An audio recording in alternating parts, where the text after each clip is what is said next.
oportunidade que é sempre poder pregar a sua palavra. Mais uma vez agradecer também ao pastor Silas por me conceder essa oportunidade. Por gentileza, querido, abra a sua Bíblia no livro de Atos dos Apóstolos. Nós estaremos lendo duas passagens do Novo Testamento. Primeiro você vai abrir em Atos capítulo 13.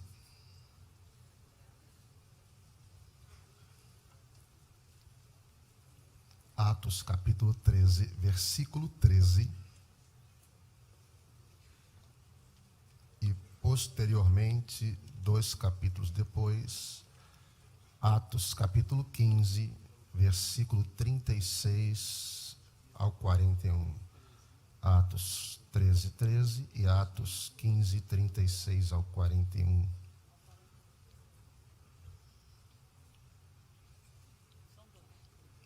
Todos acharam? E partindo de Pafos, Paulo e os que estavam com ele chegaram a Perge, na Panfilha. Mas João, apartando-se deles, voltou para Jerusalém. Agora você vai para o capítulo 15, verso 36 ao 41. E alguns dias depois, disse Paulo a Barnabé: tornemos a visitar nossos irmãos por todas as cidades em que já anunciamos a palavra do Senhor, para ver como estão. E Barnabé aconselhava que tomassem consigo a João, chamado Marcos. Mas Paulo parecia razoável que não o tomasse consigo, aquele que desde a Panfilha se tinha apartado deles e não os acompanhou naquela obra. E tal contenda houve entre eles que se apartaram um do outro. Barnabé, levando consigo a Marcos, navegou para Chipre. Versículo 40. E Paulo, tendo escolhido a Silas, partiu encomendado pelos irmãos à graça de Deus e passou pela Síria e Cilícia, confirmando as igrejas. Queridos, vocês, como bons frequentadores da Escola Bíblica Dominical, esse trimestre nós estamos estudando o livro de Atos dos Apóstolos, então vai ser muito fácil você entender aquilo que a gente está falando aqui essa noite. Eu só vou lembrar algumas coisas que você já sabe, mas é necessário, vai que você tenha esquecido e o Espírito Santo queira nos lembrar ou te lembrar alguma coisa aqui essa noite. O livro de Atos foi escrito por Lucas, o médico amado, bem como o evangelho que traz o seu nome. Lucas, ele foi companheiro do apóstolo Paulo em suas viagens missionárias, e ele dedica o livro de Atos, bem como o livro de Lucas, a um aristocrata romano por nome de Teófilo. Se você somar o livro de Lucas com o livro de Atos dos Apóstolos, você tem 1/4 do Novo Testamento. Portanto, Lucas, ele é o maior autor do Novo Testamento em volume, não em complexidade doutrinária, em teologia. Aí ele perde para o apóstolo Paulo. Os pais da igreja, eles sugeriram que o nome desse livro fosse Atos do Espírito Santo. Porque do capítulo 1 ao capítulo 28, você vai ver uma ação extraordinária do Espírito Santo sobre a sua igreja. Para que você tenha ideia, no livro de Atos dos Apóstolos, por 43 vezes, Lucas cita o nome Espírito Santo. No capítulo 1 de Atos dos Apóstolos, nós temos a ascensão de Cristo. No capítulo 2, a descida do Espírito Santo. Capítulo 3, o coxo em Porta Formosa. Capítulo 4, nós temos a unidade da igreja. Capítulo 5, Ananias e Safira quebram a unidade da igreja. No capítulo 6, nós temos a instituição dos diáconos. Capítulo 7, Estevão, o primeiro mártir. Capítulo 8, o evangelho chega a Samaria pelas mãos de Filipe. Capítulo 9, nós temos a conversão de Saulo. No versículo 15 do capítulo 9, a chamada dele quando ele é separado para o ministério. Capítulo 10, o apóstolo Pedro leva o evangelho até a casa de Simão. No capítulo 11, Pedro se justifica perante a igreja por ter batizado Simão. Capítulo 12 de Atos dos Apóstolos, Tiago morre à espada e Pedro é milagrosamente libertado da cadeia por um anjo. No capítulo 13, estavam na igreja de Antioquia alguns mestres, doutores na palavra, e estando eles orando e jejuando, disse o Espírito Santo, porque sempre que nós estivermos em um ambiente de oração e jejum, o Espírito Santo vai falar: apartai-me a Barnabé e a Paulo para a obra que eu os tenho chamado. E agora eles partem para a primeira viagem missionária. E aí a Bíblia vai nos falar, no capítulo 14, que eles chegam em Icônio. Começa a perseguição em Icônio. Eles partem dali e vão para Listra e Derbe, cidades da Licaônia, onde milagres extraordinários são realizados pelas mãos do apóstolo Paulo, através do poder de Deus. Um deles, um coxo de nascença. O homem não podia andar desde o ventre da sua mãe. Paulo, fixando os olhos nele, disse: levanta e anda. E aquele homem saltou e começou a andar. Foi ali também, em Listra e Derbe, onde Paulo foi apedrejado e teve que se passar por morto para sobreviver. E Paulo, com muita propriedade, porque isso não saiu da sua mente, ele queria que isso ficasse fixado na mente do seu filho na fé, Timóteo. Na segunda carta de Paulo a Timóteo, no capítulo 3, versículo 11, ele vai dizer a Timóteo, o relato do capítulo 14 de Atos, quando ele diz: Timóteo, quantas aflições, perseguições, tais quais eu padeci em Listra, Antioquia e Icônio, mas de todas o Senhor me livrou. Agora, a Bíblia vai nos dizer que Paulo e Barnabé organizam a primeira viagem missionária. Saindo de Jerusalém, em direção à Galácia, a província da Galácia. A equipe foi escolhida. Tudo estava determinado. Havia um plano de viagem. Porém, chegando no meio da viagem, em Perge, na Panfília, o texto diz que João Marcos resolve desistir da viagem. Ele pulou fora do barco e voltou para Jerusalém. E a deserção de João Marcos foi o motivo, foi a causa da separação entre Paulo e Barnabé. O capítulo 15 diz que houve uma não pequena contenda entre Paulo e Barnabé. Porque Barnabé queria levar o seu primo, João Marcos, na segunda viagem missionária. E Paulo disse: ele não vai. Barnabé disse: ele vai. E Paulo disse: mas não vai de jeito nenhum. Houve um cisma. Houve uma separação. Paulo parte com Silas para a Cilícia. E Barnabé pega Marcos, o seu primo, e vai para Chipre. Agora, irmãos, eu comecei a ler sobre esse moço. Eu queria entender o que fez esse moço retornar da viagem. Eu queria entender o que fez com que esse moço abandonasse a companhia daqueles missionários apóstolos e retornasse para Jerusalém. Marcos, escute isso, irmãos, era de uma casa de oração. A igreja primitiva se reunia na casa de João Marcos, Atos capítulo 12. Quando o anjo livra Pedro da prisão, a Bíblia diz que Pedro vai para a casa da irmã Maria, mãe de João Marcos, onde todas estavam orando por Pedro. Esse moço teve como mentor a Pedro.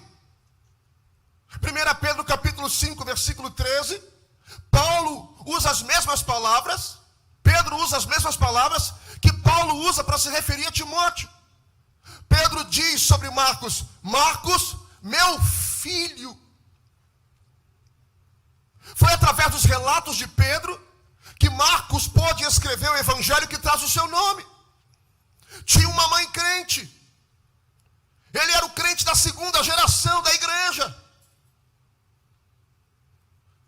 Marcos tinha todos os pré-requisitos para ser um excelente obreiro.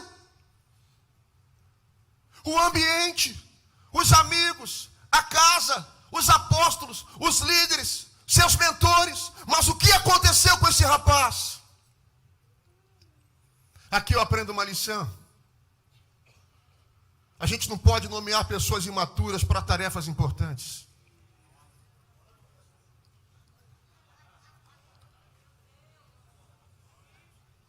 Mas quando eu me refiro a imaturos, eu não estou me referindo a jovens. Porque há uma diferença.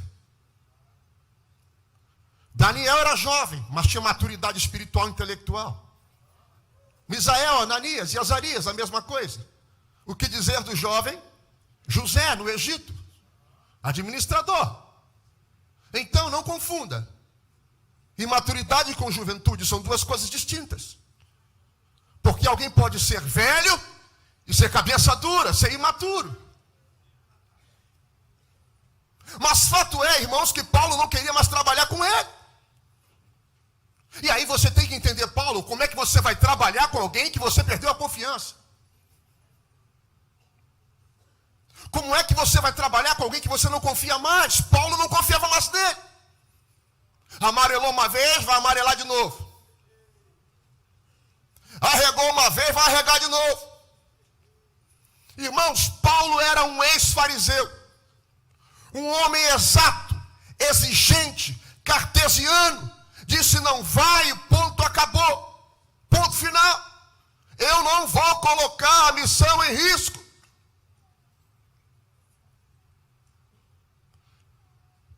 Irmão, se no capítulo 13 foi o Espírito Santo que uniu a Barnabé e a Paulo, no capítulo 15 foi o orgulho que os separou.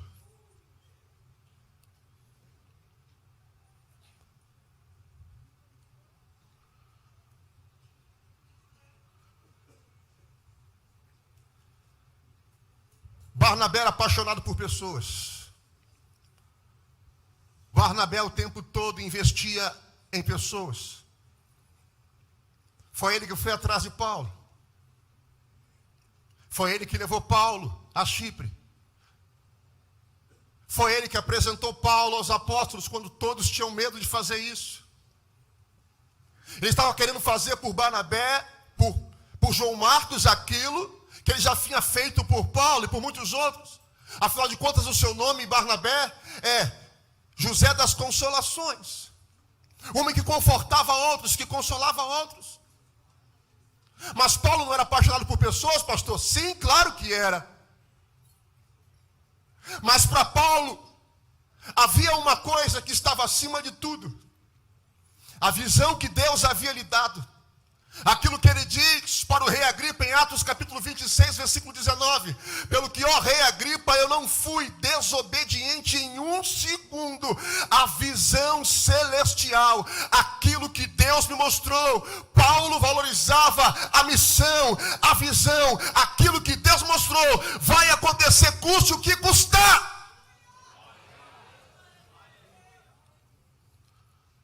Você sabia que confiança é que nem borracha? Quanto mais você usa, menor ela fica. Mas eu aprendo uma coisa com Deus, irmãos. Que quando um Paulo não te suportar mais, Deus vai preparar um Barnabé para a tua vida. Agora o texto ele não é conclusivo quanto à deserção de João Marcos. A Bíblia não diz o porquê. E aquilo que a Bíblia não fala com clareza, não afirme com certeza. Eu prefiro ficar com a Bíblia. Se a Bíblia diz que é, se a Bíblia não diz que não é, não é. É aquilo que nós precisamos entender aqui. Judaísmo não é cristianismo. Flávio Josefo não é o apóstolo Paulo. E aquilo que você pensa é da tua conta. É aquilo que a Bíblia diz em Atos capítulo 14, versículo 7, quando Paulo chega em Icônio com Barnabé, diz o texto, e ali eles pregavam a palavra. Pregue a palavra e você não vai errar. E se você ficar com medo ainda de errar, mesmo pregando a palavra, fale de Jesus. Porque se você falar de Jesus, você não vai errar. Falar o que de Jesus, pastor? Jesus Cristo salva, cura, liberta, batiza com o Espírito Santo, transforma e leva para o céu. O resto é para enfeitar o pavão.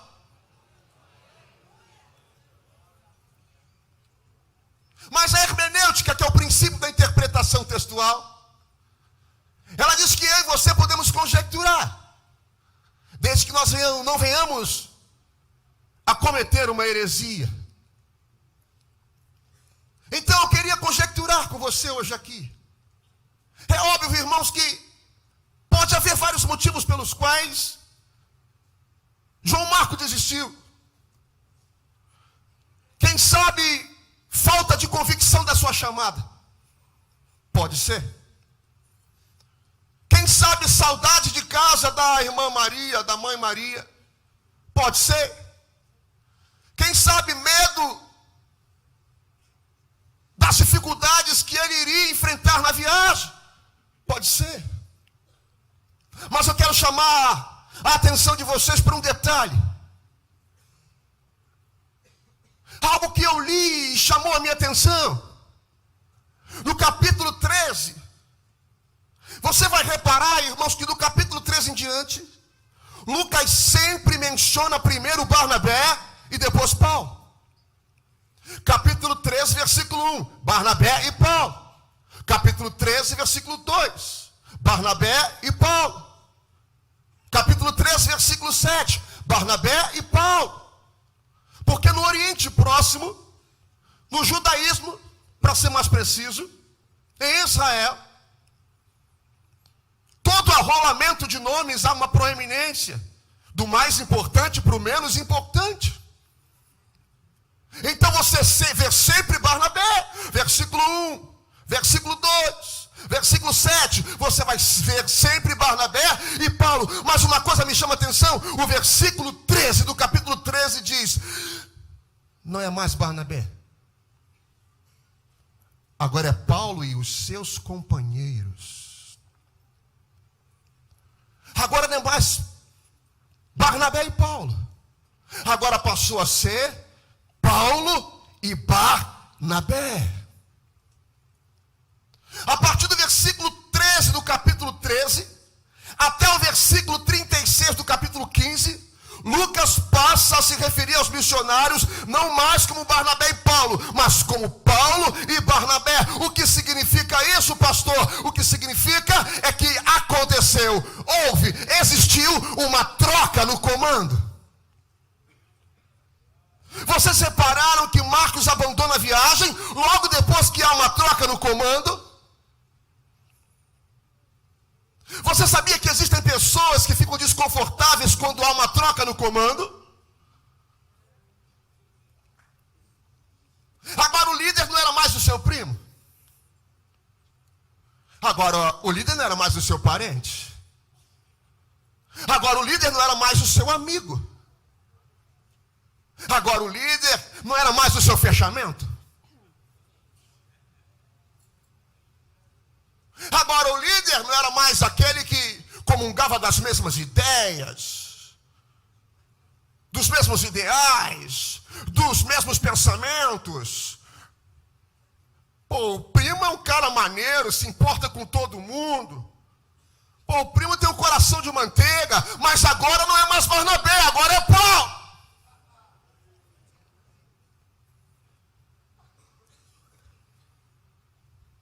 Agora as coisas são nos mínimos detalhes.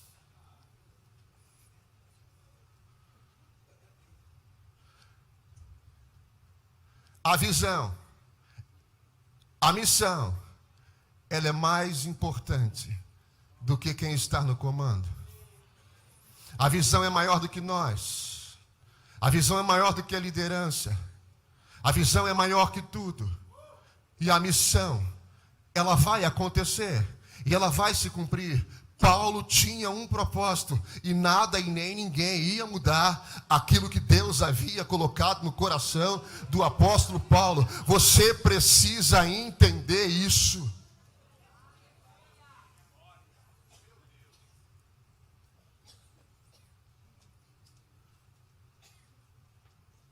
Agora, a desistência de João Marcos trouxe algumas consequências.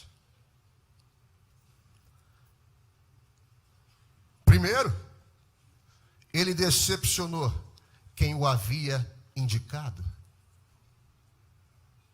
Quem sabe você está aonde você está porque alguém te indicou, hein? Mas as suas atitudes podem estar decepcionando quem te indicou.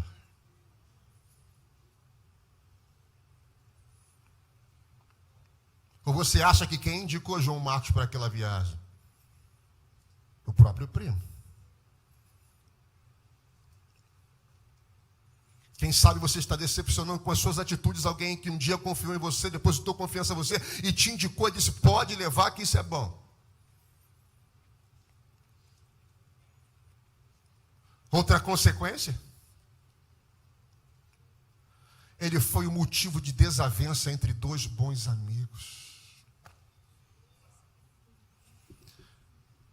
Será que eu ou você estamos sendo motivos de desavenças entre dois bons amigos?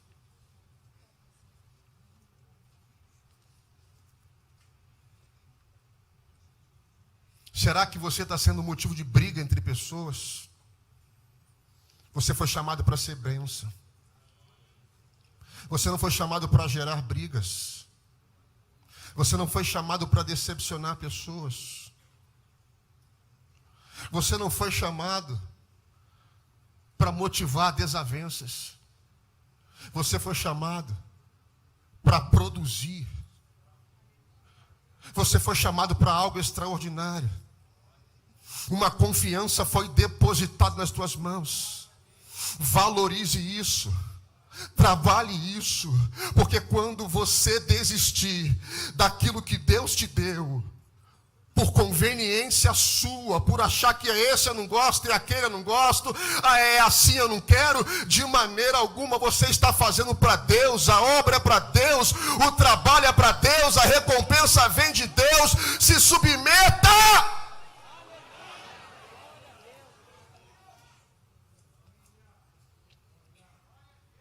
Será que você está sendo motivação de alguma divisão? Veja isso. Veja isso. Mas sabe o que eu vejo aqui, irmãos? As misericórdias de Deus. O Deus da segunda oportunidade. Eu aprendi com o pastor Silas que todo homem tem o direito a uma segunda oportunidade, uma segunda chance. É óbvio que o pastor não vai se recordar disso, devido aos seus muitos compromissos. Mas um dia nós indo para Brasília, o pastor me disse que um homem só pode lidar com outro homem usando uma coisa chamada compaixão. Segunda oportunidade. Quem sabe Deus te chamou hoje aqui, porque Ele quer te dar uma segunda oportunidade. Quem sabe você está aqui hoje e Deus quer restaurar a tua vida, restaurar o teu ministério, restaurar a tua família, restaurar a tua casa, restaurar a tua vida. E eu quero essa noite dizer para você que a glória da segunda casa será maior do que a da primeira. Que aquilo que se perdeu não vai se comparar com aquilo de grandioso que está por vir para a tua vida. Eu quero dizer que Jesus, Ele não desistiu de você. E aquele que começou a boa obra vai aperfeiçoar até o dia de Jesus Cristo. Nada está perdido. Aleluia, o trem vai voltar para os trilhos. Você vai voltar.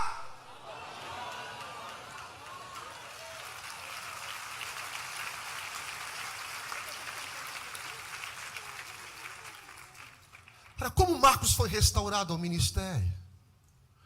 Quais as atitudes que levaram João Marcos à restauração? Primeiro, Marcos, ele aceita a disciplina. Aceita que dói menos, viu? Aceita que dói menos. Irmãos, eu não vejo aqui João Marcos discutindo com a autoridade. João Marcos, ele suporta a disciplina calado. Marcos aceita a correção. Irmãos, porque, vamos imaginar, se Paulo disse o que disse para Barnabé, veementemente, você imagina o que João Marcos não ouviu dele. Você imagina. Mesmo diante de toda e tamanha reprimenda, você não vai ver João Marcos em momento nenhum revidando. Isso aqui é interessante. Outra coisa, Marcos foi humilde. Marcos não esbravejou. Marcos não jogou conversa fora. Porque naquela época não tinha Facebook, Instagram, nada disso, né? Não jogou conversa fora. Não ficou murmurando pelos cantos, insatisfeito, envenenando outras pessoas. Em momento algum, ele desrespeitou o apóstolo Paulo. O Deus da segunda oportunidade. O Deus da segunda chance. Sabe qual é o nosso grande problema, irmãos? É que nós gostamos de estigmatizar as pessoas. Se mentiu uma vez, é mentiroso para o resto da vida. Nós queremos rotular as pessoas. Aconteceu algo de errado, fulano não presta. Você vê uma atitude isolada da pessoa, você coloca um rótulo nela e diz para o resto da vida, esse camarada nunca vai ter uma chance. Não presta por causa disso, disso, disso e disso. Não. Com Jesus é diferente. Hoje o Senhor está vendo o teu coração. Deus está vendo a tua conduta. Deus está vendo o teu comportamento. Deus está vendo a tua mente. Os teus passados, os teus erros não importam mais. O que Deus está vendo é hoje o teu coração, a tua vontade, a tua intenção, os teus sentimentos que você está fazendo. Eu tenho uma notícia boa para você. Jeová vai te usar de maneira gloriosa, extraordinária. Ele está te dando uma segunda oportunidade para a obra, uma segunda oportunidade para ser o melhor pai de família, uma segunda oportunidade para ser o melhor esposo, uma segunda oportunidade para ser uma melhor esposa. Ele está te dando uma segunda oportunidade esta noite. Eu não sei qual é a área da vida, mas o que eu sinto no meu espírito é te dizer: hoje Deus está te dando uma segunda oportunidade.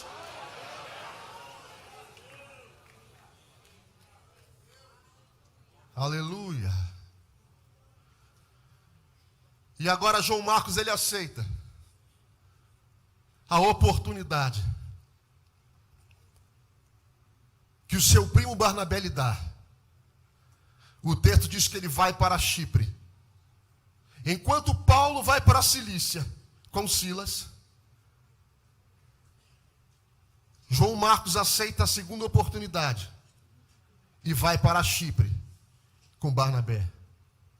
Não é para onde ele queria ir, mas ele foi. Nem sempre você vai para onde você quer ir, mas não recuse a oportunidade, porque ela está sendo uma segunda chance que Deus está te dando. Agarre isso aí com unhas e dentes e valorize. Que a gente precisa entender que às vezes o sucesso, irmãos, o êxito, não vai vir na primeira tentativa, não. Às vezes o fracasso faz parte. Às vezes não é na primeira vez que você vai acertar. E aí você vai aprendendo muitas vezes com seus próprios erros, com as suas próprias experiências. E você vai aprendendo. E Deus vai te dando oportunidades. E você vai agarrando as oportunidades que Deus está te dando. E hoje é um dia que Deus está te dando uma oportunidade. Irmãos, isso está no meu coração. É claro que eu não sei o que é, mas você sabe o que é. O Espírito Santo me impulsiona a dizer isso. Diga à igreja que eu estou dando uma segunda oportunidade. Eu não sei qual é a área da vida que você precisa, mas quem sabe você entrou hoje aqui dizendo: Senhor, eu queria só mais uma oportunidade. Eu queria só mais uma oportunidade para ser feliz. Eu queria só mais uma oportunidade para fazer aquilo que eu deixei de fazer. Deus vai te dar uma segunda oportunidade.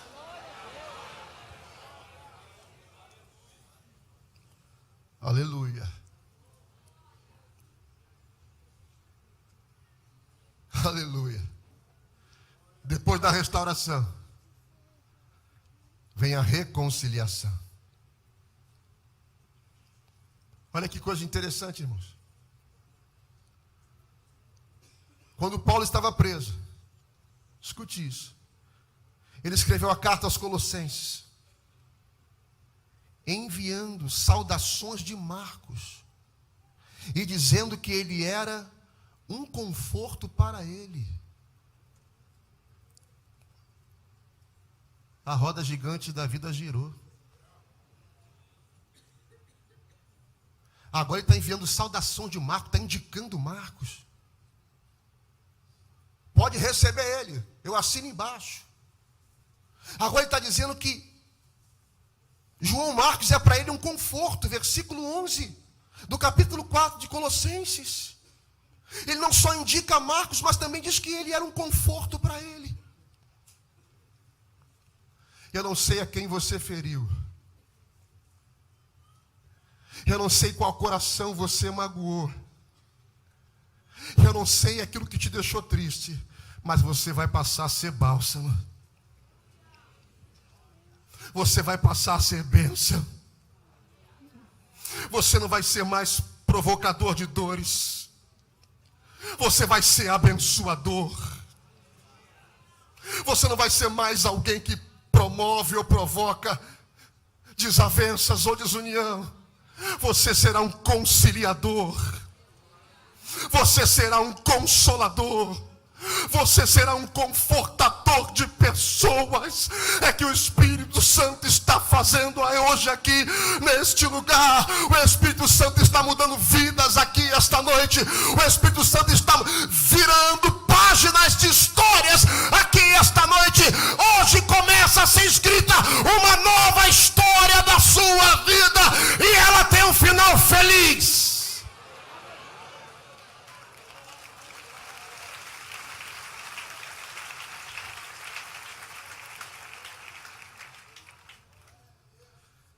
É o que ele diz: saúda-vos Aristarco, meu companheiro de prisão, e Marcos, o primo de Barnabé, a respeito do qual recebestes instruções. Se for ter convosco, recebei-o.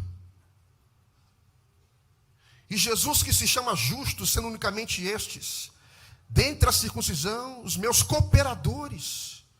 Ele passa agora a chamar a João Marcos de cooperador no reino de Deus, os quais têm sido para mim uma consolação.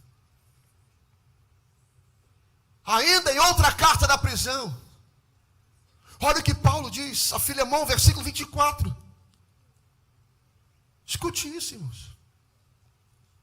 Paulo se refere a Marcos como um companheiro de trabalho. Ele não queria João Marcos em Atos 15:36. Agora ele chama João Marcos de meu companheiro de trabalho. Aleluia. E não termina aí não. Agora Paulo, já o velho,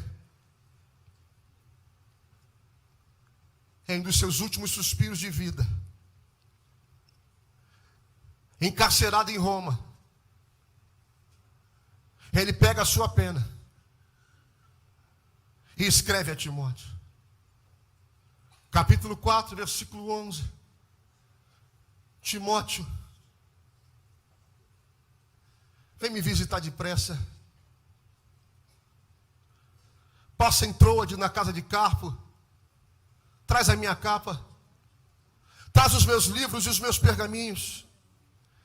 toma a Marcos e traze-o contigo, porque ele é muito útil para o ministério. Não, como diz aí os evangelistas, você não entendeu. Ele está dizendo, olha, aquele que antes não era útil, agora ele é muito útil para o ministério. Eu preciso de Marcos aqui. O teu nome vai ser chamado, o teu nome vai ser requisitado, o teu nome vai ser lembrado. Ei, tenha paciência.